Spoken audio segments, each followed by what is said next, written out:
Now at 7, cases of measles have been reported in 8 states. What this means for you and how to protect yourself from contracting the virus coming up. And country singer Casey Musgraves announced her 5th studio album titled Deeper Well.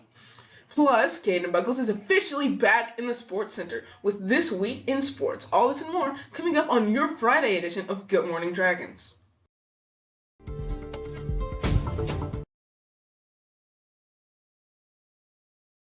Good morning, Dragons. Today is Friday, February 9th, 2024. I'm Jewel Hines with your daily announcements.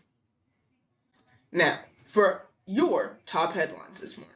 In recent news, measles cases have emerged in 8 states in the U.S., prompting concern from the CDC. On January 25th, the CDC issued an emergency warning after confirming 23 cases across California, Georgia, Maryland, Minnesota, Missouri, New Jersey, Ohio, Pennsylvania, Virginia, and Washington. Notably, 8 of these cases were identified in Philadelphia.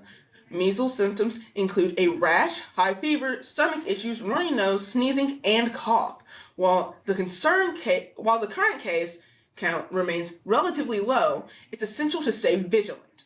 Most of these cases are linked to international travel, emphasizing the importance of vaccination. In 2019, the U.S. experienced a significant measles outbreak with over 1,000 people contracting the virus. This outbreak was the second highest reported since measles was declared eliminated in the U.S. in 2000. Unvaccinated individuals accounted for the majority of cases.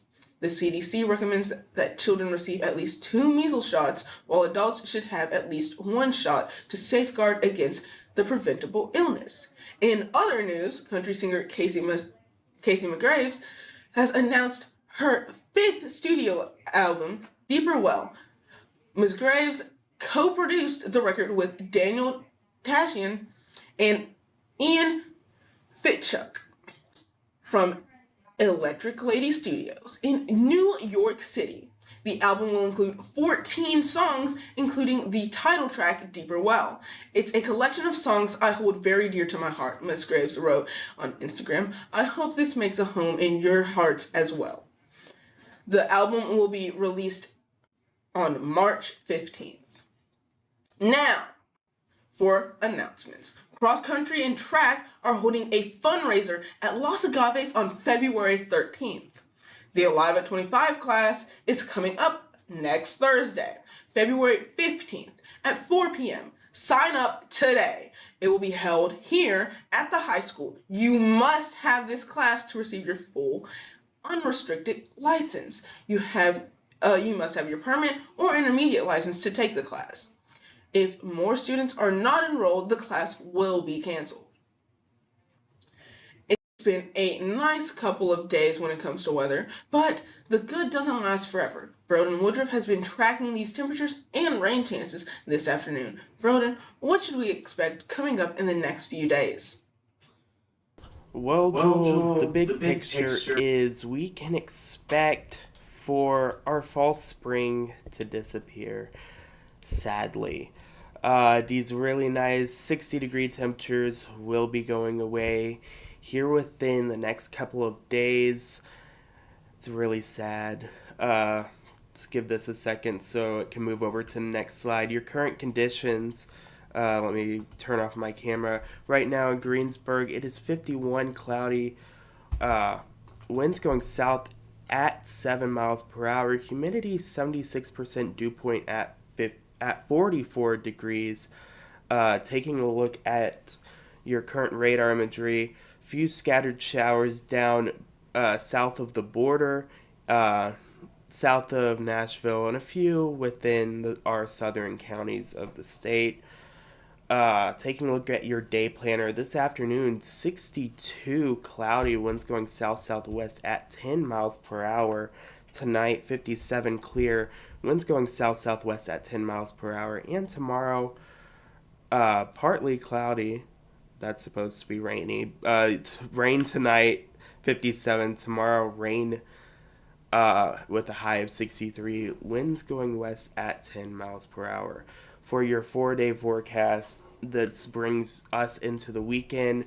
Saturday, rainy, high of 63, low of 45. Sunday, partly cloudy, high of 56, low of 43.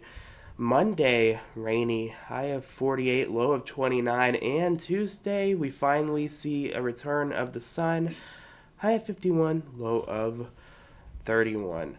Now, don't forget you can also follow us on social media at DragonWX Authority. Now, Joel, a question for you. What are your weekend plans?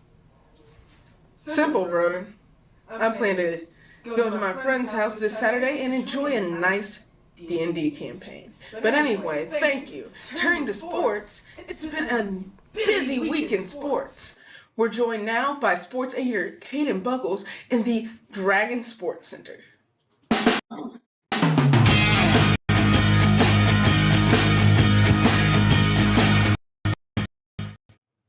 What's going on, guys? It's Caden. I'm back for Dragon Sports Center, finally. And we have the first episode of the 2024 season. First, we're going to take a look at the bowling teams. Both bowling teams finished off their season last month. We reached out to Coach Tammy Cooper, who stated, in quote, "I think the season went well, especially with the challenges we faced. We didn't have many matches, but the team overall has continued to improve. I am proud of them. Their hard work, both on the lanes and in the classroom, and excellent sportsmanship. We seeded higher in team region this year than we have in the past, and I cannot wait to see what next year brings." Next, the Greene County High School archery team competed on Saturday in Taylor County. Greene County High School archery finished third overall with a total of 3,146 points. My cousin was there too. If anybody asks, she got third in her age range, but it's whatever. Sabrina Wright took fifth place in the girls division with a total of 275 points. Drew Judd placed seventh in the boys division with 278. Many of the archers shot their personal best scores, and some even scored a perfect 50 round. During the competition, the team will be competing at John Hardin on Saturday, February the 17th. So mark your calendars down for that. Let's now shift our focus to the basketball teams who have had an eventful week. Last Friday, the boys competed against the Highlands Latin for our homecoming game. Leading the game was junior Hayden Blakeman, scoring a total of 21 points and 5 rebounds. Junior Jaden Marr, 21 points, 2 rebounds, and Houston Hodges coming in with 8 points and 2 rebounds. The Dragons won with a 16-point lead against the Highlanders, ending the score of 80-64. The boys then played LaRue County on Tuesday at home. Leading the game was junior Hayden Blakeman, scoring a total of 19 points and 7 rebounds. Jaden Marr with 16 and 3 rebounds. Kelson McKinney with 13 points and 5 rebounds. And with under a minute left, LaRue County tying 60-60 with the Dragons. Dragons narrowly won with a score of 61-60. The Lady Dragons also played LaRue County on Tuesday, dominating with a score of 54-17. It was rough for them. Both teams play against the Hart County Raiders in Hart County tonight. The girls' game begins at 5:30, while the boys play at 7 p.m. Good luck to both teams. We would also like to congratulate Kelson McKinney on being accepted into Lindsey Wilson College. He stated on X on Monday, in quote, "It has always been a dream to play college football. I want to start by thanking God, because without him, none of this would be possible. Next, I want to thank my mom for the constant support she has given me and the belief she has shown me. Next, I want to thank my dad. Lastly, I want to thank my coaches and teammates at GC for pushing me to be my best and for being a second family to me. With that being said, I will be continuing my academic and athletic career at Lindsey Wilson College," with an exclamation mark. And finally, good luck to the GCHS cheerleaders as they head to Disney for their national competition. And that's it for this week's episode of Dragon Sports Center. Don't forget to follow us on Instagram and Facebook at Dragon Sports Center. Insert funny Caden line. I didn't come up with one. Back to you guys in the studio. Thanks, Caden. For today's Dragon Cafe menu, there's beef taco with cheese or hamburger on bun, lettuce and/or tomato, refried beans, mixed fruit or apple, and chocolate chips. Cookies. Now, look into today's birthdays. Happy birthday to Brennan Jewell, Joseph Matney, Amber Wilson, Mason Froggan, and Wyatt Smith. As for the quote of the day, every great dream begins with a dreamer. Always remember, you have within you the strength, the patience, and the patience to reach for the stars and change the world. Harriet Tubman. And that's our show. You can find us on social media using the handle @GoodMorningDragons. Also, check out our new website, link in the description. Make sure you like, subscribe, and hit the bell. From everyone here at Good Morning Dragons, don't forget to slay the day. Have a great rest of your weekend, and thank you for watching.